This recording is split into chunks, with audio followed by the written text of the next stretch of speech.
এখন মানুষের মধ্যে ধৈর্যটা খুব কম এবং এই অনির্বাণের চরিত্রটা এই যুগের গল্প দেখানো হচ্ছে, এই সময়ের গল্প দেখানো হচ্ছে। এই সময় দাঁড়িয়ে অনির্বাণের জায়গায় যদি অন্য কোনো ছেলে থাকতো, আমার মনে হয় প্র্যাকটিক্যালি ও মুভ অন করে যেত।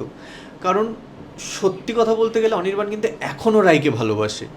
এত টানাপোড়েনের পরও, এত ঝগড়াঝাঁটি অশান্তি ঝামেলার পরও, যতই যাই হোক, হোক অনির্বাণের দোষ, হোক রায় নির্দোষ, তাও আমি বলবো যে অনির্বাণের ভালোবাসার প্রতি বিশ্বাস এবং রায়ের প্রতি যে ধৈর্য, এটা মানে অসম্ভব। মানে বিশ্বাস আমি নিজেই বাড়িতে বসে আমি ভাবি এই চরিত্রটার ব্যাপারে, যখন আমি ভাবি আমি ভাবি যে সত্যি এই চরিত্রটার মধ্যে অসম্ভব ধৈর্য আছে।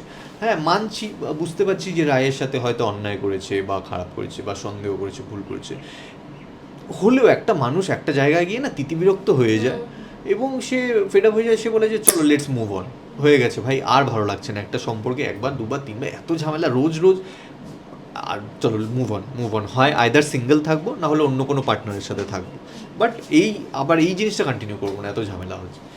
আর সেই জায়গায় দাঁড়িয়ে অনির্বাণ কিন্তু এখনও রায়ের প্রতি, এখনও রায়কে খুঁজে যাচ্ছে এত কিছুর পরও। কিন্তু অনির্বাণ কিন্তু এখনও রায় কেন্দ্রিক, বা রায়কে নিয়েই ওর ওর জীবনটা, কিন্তু ওর ভাবনা চিন্তা, যদিও বা ছাড়াছাড়ি হয়ে গেছে, ডিভোর্স হয়ে যাচ্ছে, অনির্বাণ বলছে না সই করে দাও, না সই করে দাও ডিভোর্স, হ্যাঁ সই করে দাও, হয়ে গেছে সই, বাস ঠিক আছে এবার এসো, আমি আর তোমাকে দেখতে চাই না, চলে যাচ্ছে। কিন্তু ভাবছে কিন্তু ওকে নিয়েই, ভাবছে ওকে নিয়েই,